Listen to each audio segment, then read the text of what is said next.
فیصل صاحب مجھے ایک بات سمجھائیں، ابھی جو نئی دھمکیاں آ رہی ہیں وہ یہ آ رہی ہیں کہ جناب نیکسٹ ٹائم اگر ہم سٹرائک کریں گے، انڈیا کہہ رہا ہے کہ نیکسٹ ٹائم اگر ہم سٹرائک کریں گے تو ہم جناب سی سائڈ سے آئیں گے. یعنی اگر سی سائڈ سے آئیں گے تو پھر تو وہ وار کا اسپیکٹرم بڑھ جائے گا پورے ریجن میں، یعنی ریجن میں جنگ کرنے کا ارادہ رکھتا ہے انڈیا. پھر شکریہ رانا صاحب مجھے اپنے پروگرام میں لینے کا، اور میرا خیال ہے آپ کی انڈرسٹینڈنگ ان کی انڈرسٹینڈنگ سے بہت بہتر ہے.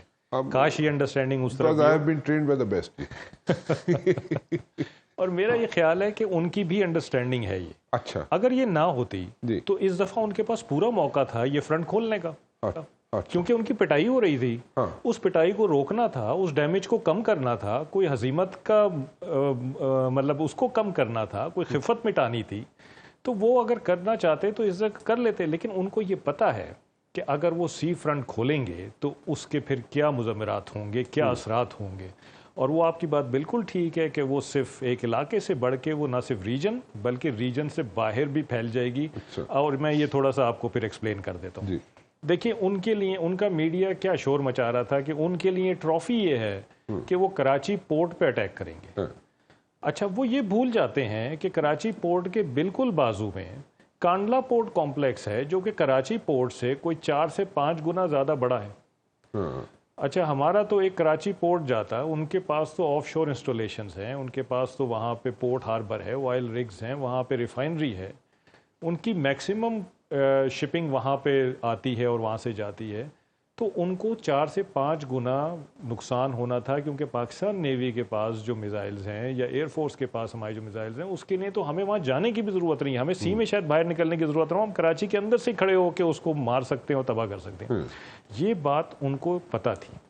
اور یہ کانسٹنٹ ہے، یہ ایک کانسٹنٹ فیکٹر ہے جو کہ آئندہ بھی جب کبھی وہ سی فرنٹ کھولنے کا سوچیں گے تو وہ اس بات پہ ضرور غور کریں گے.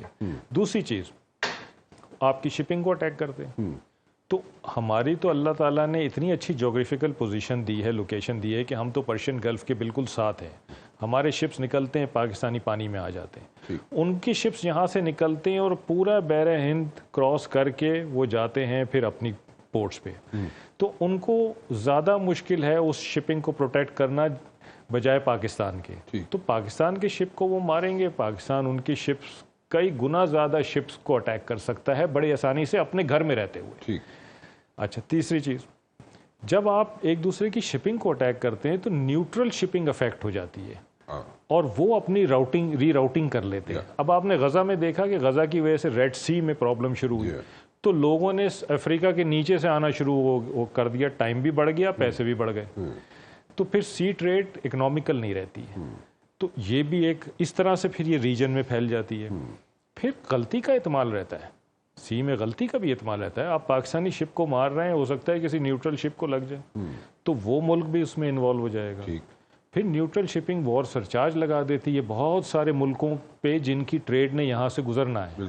تو ان کے لیے یہ سب مہنگا ہو جاتا ہے. تو یہ تو ایک مطلب سی پہ کوئی فرنٹ کھولنا پھر کنٹرولیبل نہیں ہے کسی کے بس میں، پھر یہ پھیلتا چلا جاتا ہے، پورے ریجن سے بھی زیادہ اسپریڈ ہو جائے گا. یہ تو پھر مطلب انڈیا چاہتا ہے کہ پورے ریجن میں چلیں، تھوڑی سی ایج دے دیتے ہیں. مطلب وہ انڈیا یہ چاہتا ہے کہ جو ابھی دھمکی دی ہے انہوں نے کہ انڈیا یہ چاہتا ہے کہ سی کی سائڈ سے ہم اٹیک کریں گے نیکسٹ ٹائم. تو دیٹ مینس کہ in so many words India is seeing کہ ہم پورے ریجن میں جنگ چھیڑیں گے، پورے ریجن میں جنگ. تو پھر اس میں تو اسکلیشن کاسٹ بڑھ گئی، جیسے ٹریڈ کی آپ بتا رہے ہیں، اسکلیشن کاسٹ کہاں سے کہاں چلی جائے گی. تو اس میں تو کئی ملک جو ہیں وہ متاثر ہوں گے. تو اس کا مطلب سارے مل کے پھر کٹن گے جا کے انڈیا نو، یہی ہو سکتا ہے. پھر ظاہری بات ہے، مطلب وہ کوشچن کریں گے ان کی عقل پہ کہ تمہیں یہ نہیں پتا تھا کہ یہ اس طرح سے پھیل جائے گی اور ہم اس میں افیکٹ ہو جائیں گے، ہم اس میں سکن ہو جائیں گے. وہ پرائرٹیز ڈفرینٹ ہے نا. آپ میں ریئر ایڈمنسٹریٹر صاحب، آپ میرا خیال تھا آپ کو پتا ہوگا، لیکن را کی پرائرٹیز ڈفرینٹ ہے نا. وہ تو they are engage in like California, they are looking into that law and وہاں پہ ایشوز ڈفرینٹ ہے. وہ اس طرح یہاں پہ انہوں نے جو انٹیل دی، دیکھیں مجھے تو یہی سمجھ آتی ہے being a student of D S S کہ مجھے تو یہ سمجھ آتی ہے کہ جو انٹیل ملے گی، را نے جو انٹیل دی ہوگی اسی پہ اسٹریٹجی بیس ہوگی. کیوں جنرل صاحب؟ اسی پہ اسٹریٹجی بیس کریں گے نا. وار تو اسی پہ لڑی جائے گی نا. میں آسان لفظوں میں بتا دوں، وار تو اسی چیز پہ لڑی جائے گی نا جو انٹیل آئے گی. تو دیٹ مینس کہ at the very first place را نے انٹیل ہی غلط دی.